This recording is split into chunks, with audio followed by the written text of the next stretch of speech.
Hi, everybody. I'm Ralph Benmergui. Welcome to my podcast, Not That Kind of Rabbi. As I always do, I clarify at the beginning, I'm actually not a rabbi, but if I was a rabbi, I wouldn't be that kind of rabbi. And I think you know what I'm talking about. You know, this is a very interesting time, spiritually speaking, as we all have to take a kind of a sabbatical on acid, basically. This break that you usually get built into the Jewish tradition, where every 7 days you just stop doing things, every 6 days you stop doing things, and on the seventh day you just be. Well, we're kind of in a place as a society and individually where we're kind of forced to be. We have to sort of come to terms with, what have I been doing? What am I, like, commuting how many hours to do what, to go where? Have to be at that office, couldn't have done it from home. Spend time with my kid instead of having to be out and then sort of see them for an hour and a half when I'm tired at the end of a day. All these different things are coming into play at the same time. And there's a lot of having to come to terms with yourself because you can't run. It's not like, you can run over to Europe because it's safer there. There is no safer there. This is a insidious and interesting time because it's a virus of all things, of all the things that could change the world at this moment in time. After all these years of talking about climate change and all these apocalyptic images that we get from fundamentalist religions, we end up with something you can't see, you can't taste, you can't smell, you don't know if it's there, you don't even know if you've had it. That's how strange this all has become. But in that, I think there are opportunities for things, and there's perspectives to have on how we got to this place and where we're going to go from here. And I really wanted to talk to an old friend of mine because I actually have always valued his opinion about what the world is and where it goes. And he's always been able to take it and twist it a bit, and bring it back out into the light and go, I bet you didn't think of it this way. So I have him here with me today.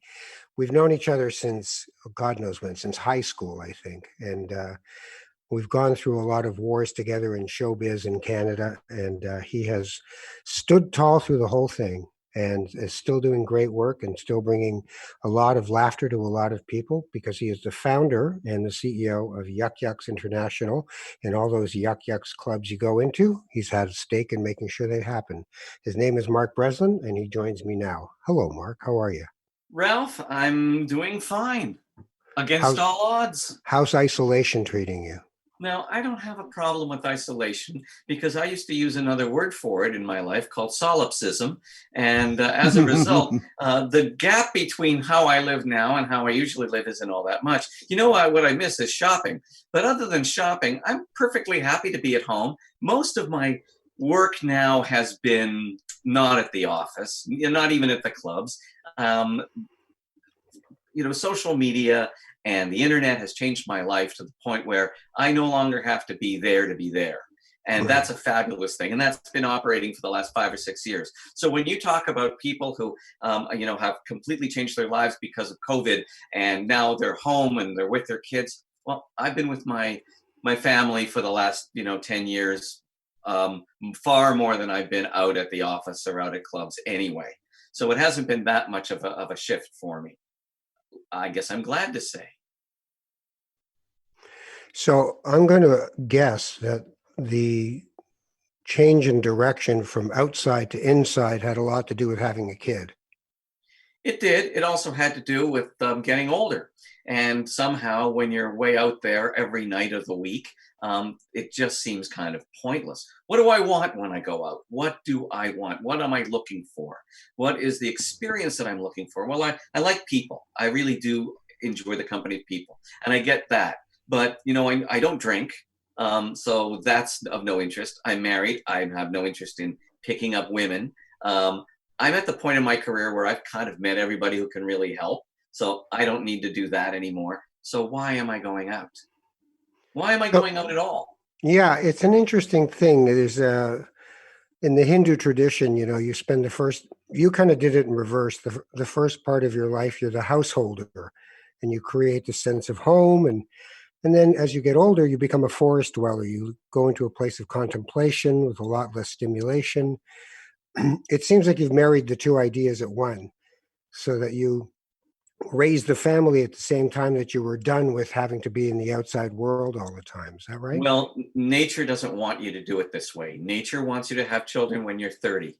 It does not want you to have children when you're 60 for a lot of good reasons, most of which revolve around your health and your energy. And there's no question that it is exhausting to have a child at this age, but there's a plus. What I lose in energy, I gain in wisdom. So I find I don't have to waste a lot of time in bringing up a child, chasing down ideas that just don't work. I kind of know what might work just because I'm older and just because I have those experiences. And I'm a pretty young, I'll be 70 soon, but I'm a pretty young 70. 70. Isn't that amazing? Almost. I'll be 68 in May. Yeah. I tell people 70 because then they say, wow, you look great. I never understood, Ralph, why people would say they were younger than they were, because then you can never say you look great. Then you'd say, it doesn't look so good for That's right. You didn't age that well. There was something so, wrong. So tell me more about wisdom. And I do look great, Ralph, by the way, if you don't mind me saying so. You can see I don't look like a 70-year-old, but I'm rotting on the inside, and that's what people don't see. Fermenting is the way I'd prefer to see I it. think the French have a word called vermoulu, which is usually used in conjunction with tertiary syphilis. No, I want to know more about, is there a time or a phase of life where you started to really feel yourself move from experience mongering, as it were, into collecting experiences into wisdom? Do you have a sense of when that happened for you? I would like to tell you it's when I started reading the Talmud, but unfortunately that's not true. I think this is a gradual thing. It isn't like somebody flipped a switch. I did not have some kind of epiphany. None of that happened. It was just all natural and it was all organic. But I want you to understand, Ralph, it's not like I don't like going out. It's not like I don't like meeting new people. And it's not like I don't like getting involved in new ideas and projects. It's just that I don't feel obsessed with it as I once did. Yeah. What was that obsession about? That obsession was to make sure I did not have a life anything like my parents. As Woody Allen once observed about his parents, their values were God and carpeting. And in a very similar way, my parents lived a very small life, and I didn't want to live a small life. I also had older parents, by the way, and I think that informed it. By the time I was 10, my father was more or less retired. I had a lot of access to him, which was something that a lot of my friends did not have and was very special, although I didn't realize it at the time. But they weren't what I would call leading an exciting life. They were leading very much a couch life. They had a TV. It was a very important part of their lives. And a very important part of my life when I was 10, 11, 12, 13. But then I wanted to get out. I wanted to test my knowledge in the field of deeds. And you did. And I did. And probably to excess. But it was very important to me to do that because I was very, very aware that time is of the essence. My parents are cheating the actuarial tables simply by being as old as they are. And I want as much as I can jam into my little life. Did you ever feel like you weren't really driving the bus, though? That you were driven but not driving? I don't know what you mean, so maybe you want to just elaborate on that. Well, just as you were talking, it occurred to me that sometimes we think we're sort of in control of the idea of our ambition, but sometimes our ambition's in control of us. It's it's the slave master that's just slapping us on the back, going, "What are you? That's it? Keep going. What? That's it?" Lao Tzu, we are all straw dogs, tossed by the wind. I had no idea and no sense of self-reflection about what I was doing while I was doing it. None. I just did it. Yet you always struck me as somebody who could analyze and deconstruct and was smart enough to know what was going on. And you're saying you lacked a certain self-awareness. I think so, yes. All I know is I was having too much fun. And it was just, Blake said energy is eternal delight. And I've always believed in that. And I was living such an energetic life that there was no time or interest in analyzing it, because if I analyzed it, I might see the holes in it. I might start to question it. I don't want to question what is right now, at that time, a perfect time in my life. Perfect. Wow, Yeah. you don't get to say that much. No, I really feel I had 15 or even 20 perfect years, and that follows having 15 or 20 really imperfect years. I had a very rough adolescence in a lot of ways, and post-adolescence, and then this world opened up to me, and everything I believed came true. And I wasn't going to mess with it, Ralph. I Yeah. wasn't going to mess with it by questioning it too much. I do remember that, even when I first started to know you, you'd been through quite a bit in high school, and you were smaller than other guys. Your parents were older. You had all these things that were different about you. And it seemed to me that there was a vindication that was taking place in post high school life and in professional life, that it was like, oh, yeah, I'll show you. And you're right. But it went back even as far as in high school. If you remember when I ran the guy for president who didn't exist. Tell that story. You got to tell that story, because I still tell people that story. Well, it's a very long story, but Tell it. I'll shorten it up. I was in grade 13. I had already lost the presidential election the year before and the vice presidential election the year before that. But I did well. I just didn't win. And I somehow thought that it would be a very interesting and cool, almost conceptual art prank to run somebody for president who didn't even exist. I got a number of people around me who got the idea, and it took us a full year, to make people believe that this phony person existed, and nobody questioned it. And that was sort of part of the art of it. That was part of the point of it, and he won. And when that happened, and then it became obvious that I was the one behind it, it really was a form of, to hell with you. I won, you lost. And so there. And I kind of left that high school with a great sort of feeling of vindication. But, then I went on to university, and I spent 4 years cowering on a couch, reading books every day, because I was too terrified to do anything. It was a terrible time for me. Why was it so hard? Well, I went from being kind of a major person in my environment in high school to being a kind of nobody in university, and I found the transition really tough to take. But I was going through all kinds of other things too. I mean, I couldn't get really a date till I got out of university, so there was that problem. Mm-hmm. And we had a problem at home. My sister had multiple sclerosis, and my parents were dealing with that. That's an older sister, a much older sister. And we all lived together in one house, and it was just living in a horrible, horrible place. Not in the sense that there was no love in the place. There was almost too much love in the place, but it was a real bad off-Broadway play.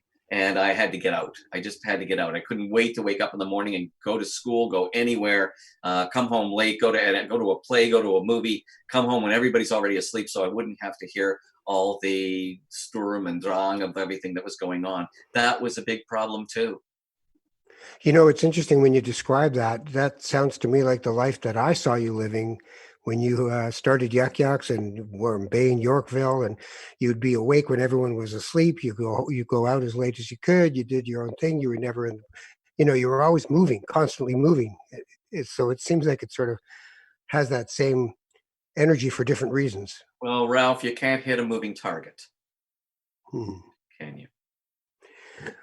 Well, depends on the aim, I guess, and who's shooting. My advice to people is serpentine. Serpentine, that's right. Yeah. When you were a kid, did you go to synagogue? Only on high holidays. I was brought up kind of Orthodox. I come from a long line of rabbis. There's a picture in Beth Tzedek. I don't know if it's still there in the museum, a big picture of my great-grandfather, Solomon Breslin, and he has a beard down to, he looks like ZZ Top, right? And the fiercest eyes I've ever seen. Boy, he looks like a guy you did not want to mess with. But I come from a long line of rabbis. In fact, one of my cousins went to Lithuania about 5-6 years ago. He's a wealthy guy, and he wanted traced the family tree and traced it supposedly back to the great Rabbi of Vilnius, who is considered one of the great rabbis in the Talmud. And supposedly I'm a direct descendant of him.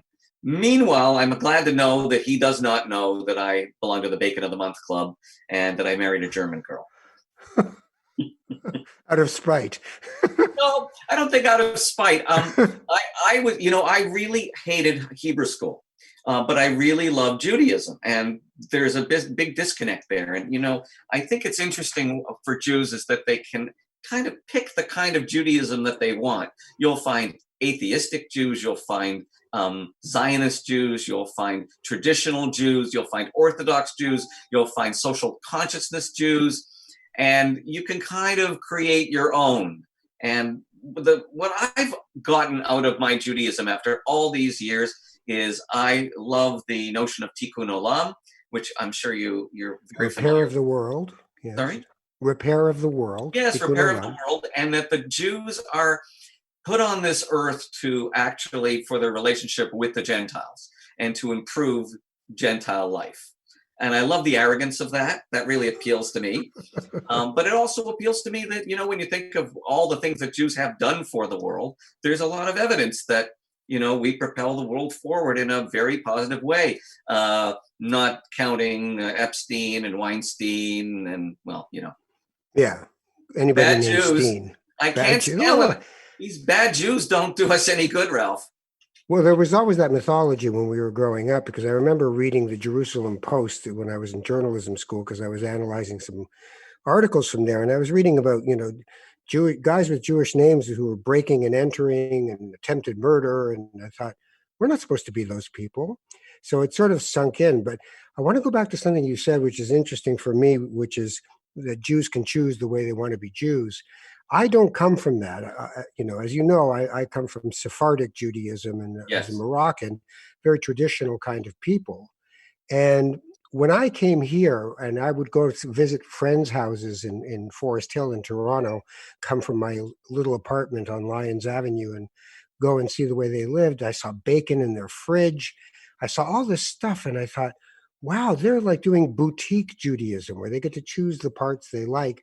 And in our house, it just, you did it. You didn't talk about it. And you certainly didn't get to choose levels of observance. We weren't Orthodox. We were traditional, but we didn't have those things. And to me, it was a sign of the comfort that Eastern European or Ashkenazi Jews had in the world of North America at that time, where they felt like they were safe and had arrived and could make those choices. They didn't have to circle the wagons.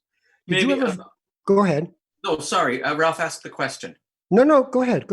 Well, I was just thinking, I've always believed, and I actually gave a sermon at Beth Sholem about 5 years ago on this topic, about the unsung golden age of Judaism, which was post-war American and to some degree Canadian Jewishness. It's a Jewishness that kind of was summed up to me in 1967 when I went to the beach. And that summer I looked up the beach and I looked down the beach, and it wasn't a Jewish beach, it was just a beach. And everyone had a book cover with a yellow jacket on, and that yellow jacket was Portnoy's Complaint. And in that time zone, Bob Dylan was a sex symbol. And the Beach Boys were writing love songs about these Jewish women that they were involved with. And Leonard Cohen was a sex symbol. And it was just a time when, Norman Mailer was writing and Mordecai Richler was writing. And it was a real golden age where it was cool to be Jewish. And I love that. And I try in my own way, in my own little way, to just keep that going through my life as an example to others. So your Judaism is cultural as much as it's anything. It's not religious. I am definitely not a religious guy. Ralph, I would not call myself, I never have called myself, although other people think I call myself an atheist. I never would do that. I would never call myself even an agnostic. But what I would call myself is a free thinker. And that's an old term. And it just means, I don't know. I don't know. There's great arguments on both sides, and I am only a mortal. I am not likely to solve that argument. So I give both sides their due. Was there ever a time where you thought about the idea of, is there a God? When I was a child, I accepted the idea that there was a God. Sometime when I was a teenager, I started to question that, along with everything else I started to question, including things about politics, about art, about sexuality, about everything. And it all went in together. There was a time when I did not want to walk into a synagogue. Now I kind of it's kind of a nice feeling. It's a bit of a warm feeling. I've got a 9-year-old, remember, and I've got a 9-year-old in a blended marriage, and I've got to kind of figure out how I'm going to do, give him some kind of Jewish background, because I think it's really important. It's a great tribe. What I love about Judaism most is that it's an official opposition, and has been an official opposition for thousands and thousands of years. This is healthy. This is very healthy socially. This is very healthy politically. And I want him to feel part of that. So I will probably send him to some kind of reform religious instruction, but it will definitely be reform. Can't be too reform for me, Ralph. Official opposition. In fact, can I tell you something? Yeah. Because I had said it can't be too reform for me in my spiritual quest, and I want to get to that word spiritual in a moment because I hate it. All right, but let's put that on the back burner for a moment. Do you know about Arenu? Yeah. Arenu is Judaism without God. Yeah, and Jewish humanism. Sorry? Jewish humanism. Yes. So they were running these ads in the Globe and Mail about 10 years ago. Come to our meeting. I thought, this is really interesting. I'm going to go to this meeting. And I tried to find anybody who was my friend to go with me, because I don't want to go alone. But I couldn't find anybody to go. So I went. So they had their meetings at Workman's Circle on Lawrence Avenue. And I walked in a bit late, and there was a desk. And the guy behind the desk, to welcome me, said, "Shalom, I'm Bob McGregor." I said, "Oh, shalom, Bob. And this is my colleague, Sean McPherson." I said, "Oh, hi, Sean. Okay, these are two of the biggest non-Jews I've ever met. What the heck are they doing there?" All right. So they say, "Go downstairs, and there's a service going on." So I go downstairs, and the service is going on, and there's probably 150 people in there. They have a nice choir. I like the choir, because one of the things that always drew me to Judaism was the wonderful singing. I loved singing, and that's a big part of what we do, right? Mm-hmm. Yeah. So, but I look around, and this doesn't look like a typical group. So what do I see? I see people who I recognize from my days in the movement. Old communists, old 60s hippies, and they wound up there. Then I see a lot of people they have Holocaust tattoos on their wrists. And on the basis of that, it's because there was no God in the camps. And, people like Elie Wiesel have written extensively about that. They still want to be Jews, but they cannot believe that God could allow Auschwitz to happen. And so there's that group. And then there's a third group, and it's clear that these are people who were in Jewish marriages. They got divorced, but they liked the Jewish stuff, so they stayed in. But this was the best way for them to stay in. So I was kind of intrigued by that until they brought the rabbi on. The rabbi was an 80-year-old guy from Detroit who would come in to give a sermon. And I don't know, Ralph, is it just me, or do you feel that a rabbi should not have had extensive plastic surgery done? Yeah. It really threw me, and that was pretty much the end of my going to Arenu. You just thought that's my story. You thought that at that point, what looked like sincerity devolved into a show. Yes, I did. And theater is a part of religion, so it's a hard thing, because a great choir. How many people go to a church or a synagogue or a mosque and go, "I don't like the priest. I don't like the imam. I don't like the rabbi. I'd like the other guy more." That wasn't a great sermon. I mean, to me, sometimes the commodification of the idea of religion starts to become, well, I didn't quite like the way you present. Your marketing wasn't good enough. As Okay. opposed to, why am I here? What am I doing with my life? Hineni. It's not where are you, God? It's where am I? What am I available to at this point in time, as opposed to get it just right and maybe I'll think about it. I Right? used to go to Shir Shamayim occasionally. That's Orthodox for people who may not know that. With my father, didn't really relate to it, didn't really like it, but a lot of my friends in high school went to Holy Blossom, and that was the time when Rabbi Feinberg was the rabbi. Now, I guess you know a lot about Rabbi Feinberg. Yeah. Yeah, Rabbi Feinberg, if you take a look at the famous picture of John and Yoko in their bed in Montreal, you'll see a guy with a big beard, and you wonder, who the heck is that guy? That's Rabbi Feinberg. Rabbi Feinberg was the coolest person probably on the planet, and he was the rabbi there. So, of course, I loved going to Holy Blossom to hear this guy speak, because he would start, today we are going to talk about the lyrics of Bob Dylan. And I was in heaven. I was in heaven. I was 16 years old. And instead of, listening to a rabbi go on about something in the Talmud, this guy made it very, very current. And I loved it. And to this day, I have a soft spot for Holy Blossom. Though I got to tell you, I went back there for a bar mitzvah the other day, and I found it too frummy. Too Orthodox. Too Orthodox now. For a Reformed synagogue. Well, they have God's Ralph, center right. To the right. It's all drifted to the right. And the only difference is now, there's a feminist kind of strand in the rainbow. But other than that, people, even in Reformed synagogues, people are wearing taluses and they're wearing kippahs, and that was not the case in 1968. No, you didn't have to wear a kippah, which me as a nice Moroccan boy, I was just like, what are these people doing? They've got an organ playing, they've got a choir. It's like a Methodist church in here. I really couldn't understand Reformed Judaism. I believe that Holy Blossom in 1968 booked The Ugly Ducklings. I could be wrong. Yeah, Moby Grape. I think so. So listen, let's get to the word spirituality. What you said you hate that word. Well, okay, first of all, you'll run into an awful lot of people, and in conversation they will say, I don't like organized religion, but I am a deeply spiritual person. Yes, spiritual but not religious. It's a natural movement.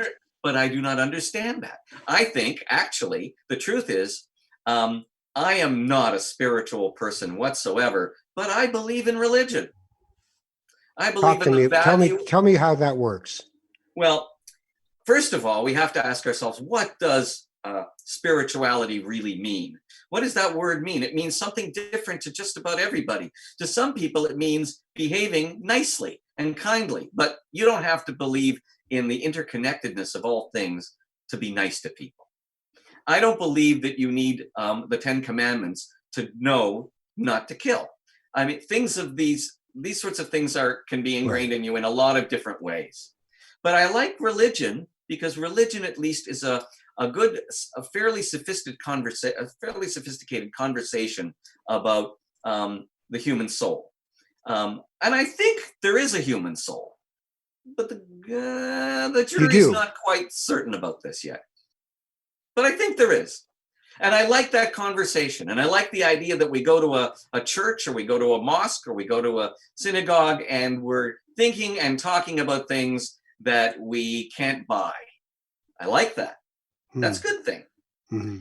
This is one of the few things that I kind of like about what's happening now with our imposed quarantine. We're kind of forced to think about things that are outside the usual commodification of our lives. I don't want it to continue forever. I think some of that commodification is a good thing. It's a pleasure, and pleasures are good. I'm not anti-pleasure. In fact, I'm pro-pleasure, as you probably know. But when people say spirituality, I just don't know what they mean. For some people, it means they go to the mountains and there's a lake beyond the mountains and they're filled with this feeling, and that feeling is a spiritual feeling. For me, I get the same feeling, but I would describe it as an aesthetic feeling, not a spiritual feeling. So there's an interesting idea, and sometimes when I'm speaking with groups of people and doing workshops, I say, spirituality is a relationship thing. It's your relationship to yourself, your relationship to other people, your relationship to the earth and to the universe. Religion is a fitness program for that spirituality. That's a nice way of putting it, Ralph. That's cool. Because, you have to sustain something. A nice feeling on a walk is not a sustainable spiritual life. It's just a nice feeling on a walk, and it'll fade by about 7 o'clock that evening as you sink into the couch to watch something on Netflix. But if you want anything, if you want a six-pack as an abdomen, you've got to do the workout. You got to do the crunch. So with religion, it's a way of saying it doesn't really matter if you feel like doing this on Friday night. You're doing it on Friday night because it's Friday night. And you have to. And you have to actually knock everything off for a day or whatever it is in whatever religious practice you have. So for me, that's the sort of value of it. And yes, there's different ways of even getting there once you're in that. But I don't mind people saying they're spiritual. I guess I'm with you, and I mind them using it as a sort of off ramp for their life to go, no, really, I'm spiritual. And then you say, well, what do you do to pursue that? Do you have a regular meditation practice? Do you have anything? And you find out that no, they just say, what they're trying to say is, I mean well. I want things to go well, and I'd like to be kind to people. I have some ethics. And that is not to be sneezed at. No. When you consider the number of people who do not have ethics, any kind of ethics. So I would say I'm closer to that, but I would not describe it as spiritual. I just try to be as kind as I possibly can to as many people as possible. I try to always encourage peace between people, whatever that might mean. I try not to have anger as my default emotion. These are all things I feel are worth working on. And these are things that have evolved for you over the years, because you were a very passionate and sometimes mercurial person when you were younger. Not anymore. Not anymore. That's lovely. Maybe. But well, I'm not saying you were a bad person. I'm just saying it's lovely to evolve. It's lovely to evolve. I was a wild guy. And that was... Have some Kugel. We're partying in a minute. Ralph, my wildness was needed then for me and for those around me. Now, it's a different thing. What's needed is somebody to come into a group of people who are arguing and at each other's throats and calm everybody down and to find some kind of common ground. That is the new power. It's interesting when I think about what you did. I often think of that you had courage, you had guts. Like, not a lot of people would have started a comedy club at $1 a night on a Wednesday night on a church street basement, and not a lot of people would have seen it through. It was one thing to have an idea. It's another thing to actually have said, I'm going to keep going no matter what. And is that courage, or is that just all that other stuff you talked about needing to be in constant motion? Or fools rush in where wise men fear to tread. Again, that was, I was very lucky that I was not too I did not analyze things too much, because if I really did analyze things too much, I might have said, oh, I'll never get this done. I'll never do this. This is a bad idea. There are people who don't like what I do. I better stop. But I never had, that chip was missing from me, luckily. And intuitively, I knew that what I was doing was a good thing, but I didn't know it was going to last. I didn't know it was going to become, successful in a world. Did you doubt yourself? No, I didn't.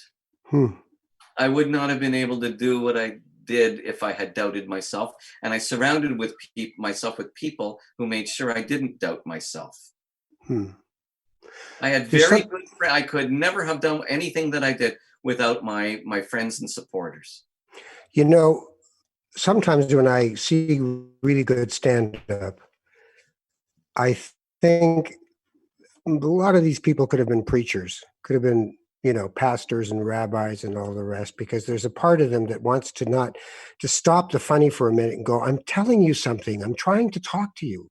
We're in this together. This is screwed. And at least one was Sam Kinison. Had been a circuit preacher before he became a comic. And I remember driving around with him and he said, hey, do you want to hear something? I want to play you something from my past. I said, sure. And he had a cassette, and he put the cassette in the car system, and it was a cassette of him doing like circuit preaching. And Ralph, the rhythms, the cadences, everything was exactly the same as his stand-up act. The only difference was that he had put jokes in. Can that be true of more than Sam? Yes, but the others weren't necessarily technically ordained ministers. But I think a lot of people have a lot of things to say. Stand-up is a great way of saying it. It's either that, or you're in a bar and you're the guy in the bar stool annoying the guy next to you. Has stand-up become just a commodity at this point? Is it because when we were all doing it as young people, it was a calling. Like you weren't going to get money out of it. It wasn't going to be fame and fortune. You were like, it was a really hard life, and you really had to sort of claw your way through it. So you did it because you had to do it. It's like jazz musicians. They don't do it because, oh, I think I'll do this and everything will be fine. They're doing it because they have to be jazz musicians. And comics sometimes strike me that way too. If you're not doing it because you have to be doing it, you're not in it for the right reasons. But you can do it now and go, you know what, I can open for guys and get this much money a year. I can tour this long and get, like it became a job. I noticed that we were getting all kinds of different people who were coming into it who really didn't have fire and passion and burn. But they thought, I can do this, and there's enough gigs out there that I'll be okay.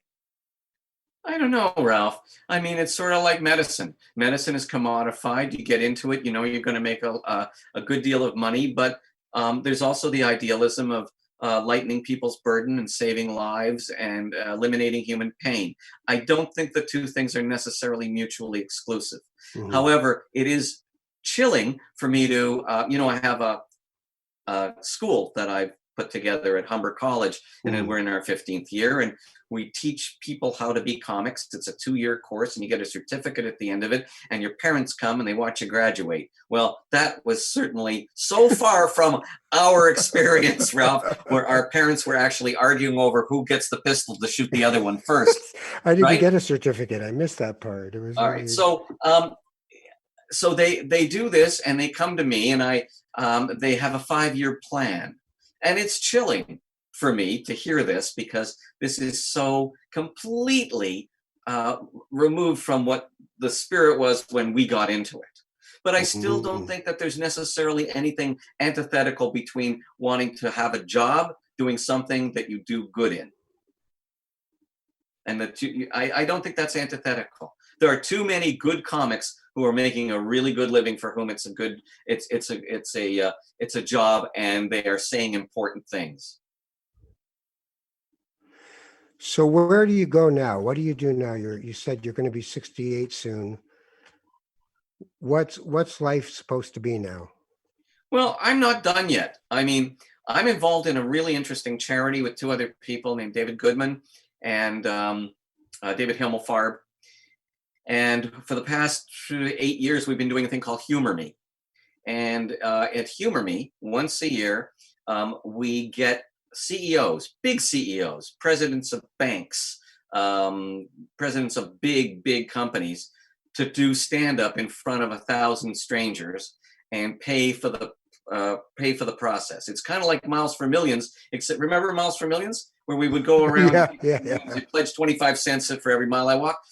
They do the same thing, except they go to their rich friends and they say, pledge $100,000 for every minute I can be on stage.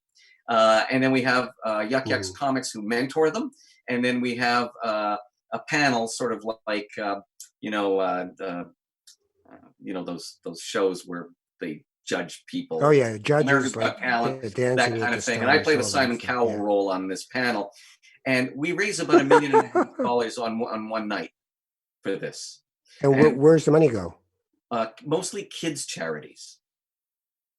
Why kids? We like kids. They're innocent. They need help. Yeah. So the plan is now to take that and start putting it into other cities. So that I'm very excited about this. And, I'm going to tell you something else, which I think you will agree with. When you're doing a project on anything, it doesn't matter what field you're in, most of it is how you feel about the people you work with. And if you really like the people you work with, it's great. And if you don't like the people you work with, it doesn't matter how good the project is. But I really like working with the David and David, and so it's a good project. I also want to try to turn my company into a bit more of a media company, and do some more stuff on the internet. Maybe I've written 2 screenplays that have gotten some interest, and I think I want to do more stuff like that. And then remember, I got a 9-year-old. I got a 9-year-old boy who I love, love, love, love, love. And I believe you get the child you really want to get and that you deserve. And I got a boy who can't stand sports. So while I look at all these people I know who are schlepping out the hockey games at 4 a.m, I don't have to do that. What does he love? What does he love? He loves nature. He loves animals. He loves bugs. He loves transportation systems. He loves pranks. He loves jokes. He loves Minecraft. Right. I mean, I got a 10-year-old, a 14-year-old, a 30-year-old, and a 33-year-old. So yeah, I know. You and I are on the same path, I guess. Yeah. But so that's a major part of my life. That's an everyday part of my life, is trying to love him. And I think I'm doing pretty well on that level. It's a strange time, isn't it? I mean, your clubs are closed. It's awful. There's no social moment.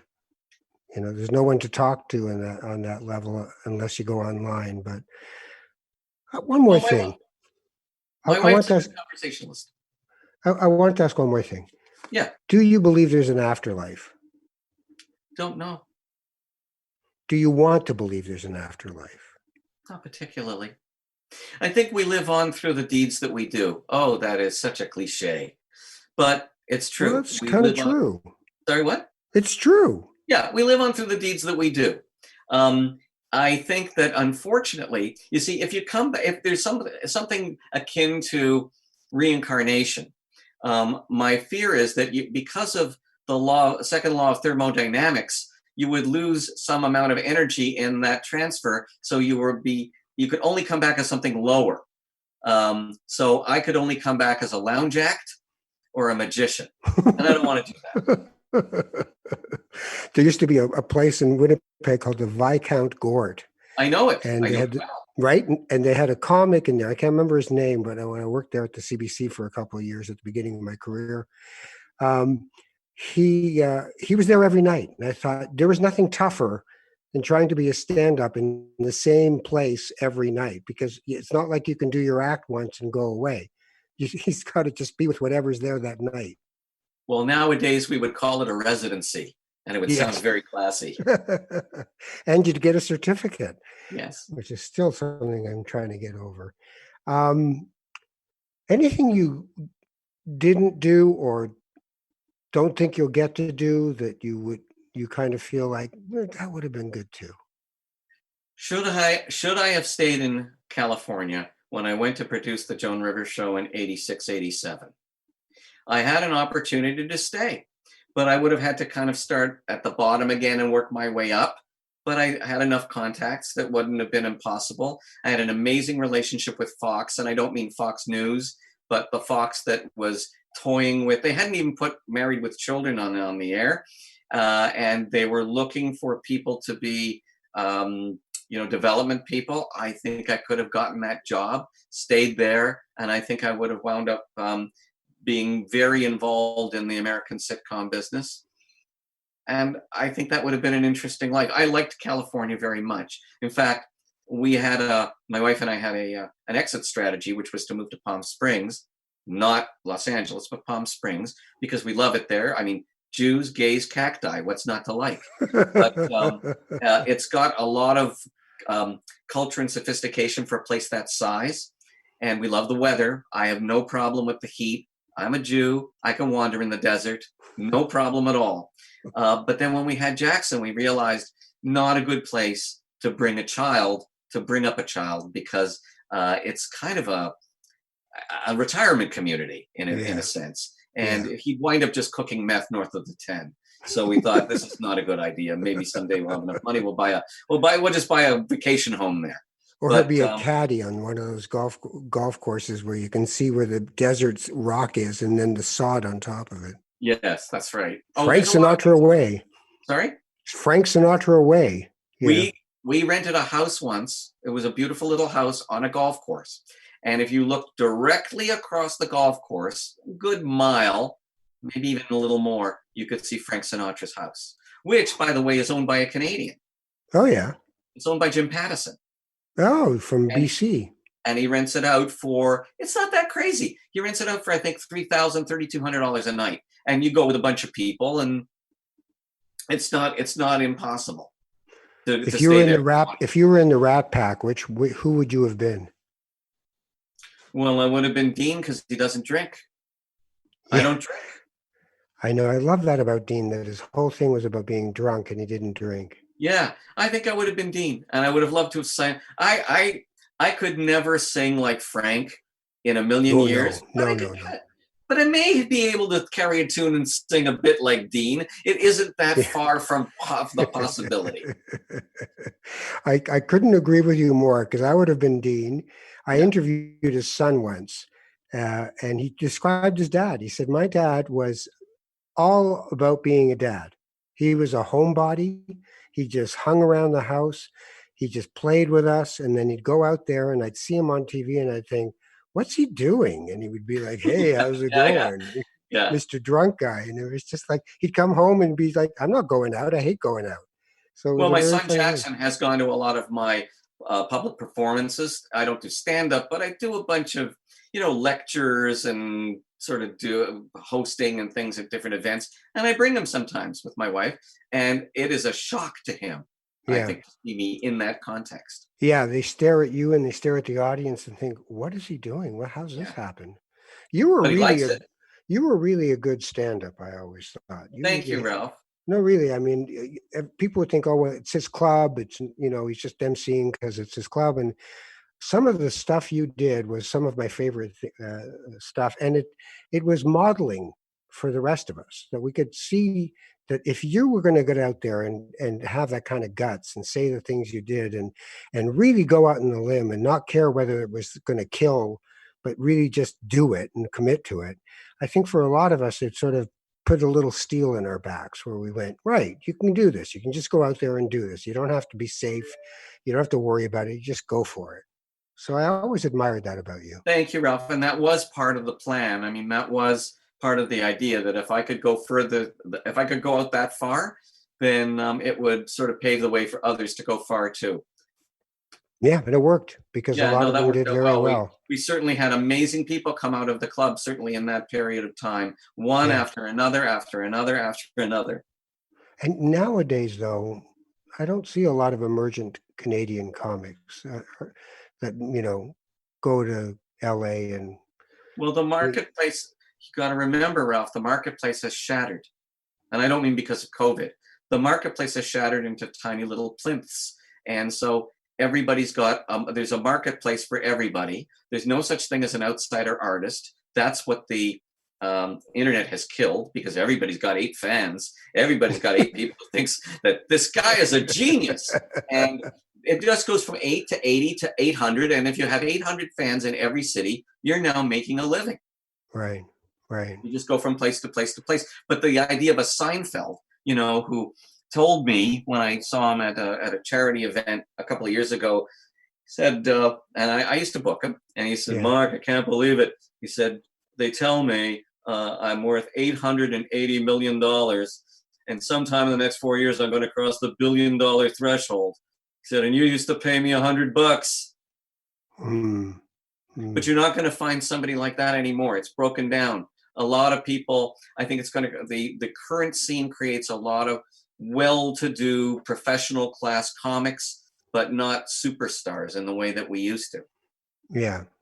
They don't shine as brightly to me. They don't have, some of them do occasionally, but I even watch stand-up specials and just think, Yeah, you're all right. I mean, You're you got your okay. craft down. You're serviceable, but You want to know what else, you're Ralph? not Kinnison. You're not making me nuts and making me laugh at this And ridiculousness of myself. and everybody has learned how to do stand up at least competently. I'm Yes, not talking yes, about even people who aren't in the business. And you know how you know that? Go to a wedding, and then the guy yeah. gets up and he does his speech. And you know what? Not half bad. That's He knows where the right. jokes are. He knows how to pause. He knows what not to say, and he knows Yeah, what to say. And he's just a guy. And he that's what's happened. sits down. I killed. Yeah. Yeah. And oh yeah, and that's another thing. Yes, civilians using specific terminology. Yeah, yeah. I killed. I I always love when found the people call. language of stand up very violent. I bombed, I killed, eh, I slayed them, you Well, know. everybody knows about it, what a segue is now, and they'll use it in conversation. Yeah. Teachers will say, an economics teacher will say, "Now let me segue into." See, that didn't happen 25 years ago. Well, listen, it's been an absolute pleasure. I'm very happy that you had some time to connect with me because I Well, I did missed you, really want Ralph. to just see how you were. Yeah, I haven't seen you in a very long. Well, I moved to another city. I don't see anybody anymore, I so know, I know. I'll But crawl down. One night, you and I will go to a club together, and we'll just sit there and go, "What? That's it? That's funny," and then we'll just relax. no, that's not what you'll say. It's worse. You'll say, "That's funny." Yeah, that's true. You know? Mind you, we used to say that back then. No, Guys we would used to, no, guy would no. do The the no, emphasis, no, not in the no, audience, the but emphasis on the "that's" backstage. was different. We would Yeah, say, "That's funny." yeah, Here's the that's true. difference. It's the difference between leaning towards and leaning back. I want Yes, people to lean absolutely. towards.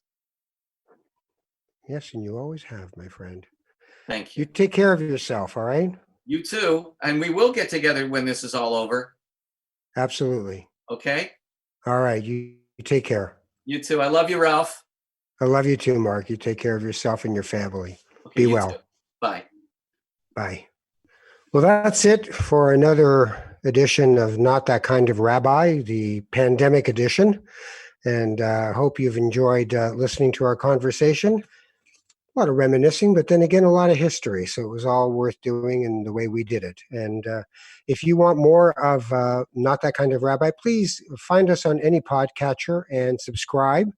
And let's build up this little community that we have going here. And in the meantime, in this very difficult time that we're in right now, take care of yourself as much as you can and take care of each other and find the love moments that you can and enjoy the fact that in a very odd and perverse way, as long as our health maintains itself, we are being given the privilege of being able to stop and look around and take stock of who we are and how we do what we do with our lives. So be well, and we'll see you soon. I'm Ralph Benmergui.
This podcast has been produced by TMDS and accelerated by Roam Phone. Roam Phone brings you the most reliable virtual phone service to run your business and protect your home number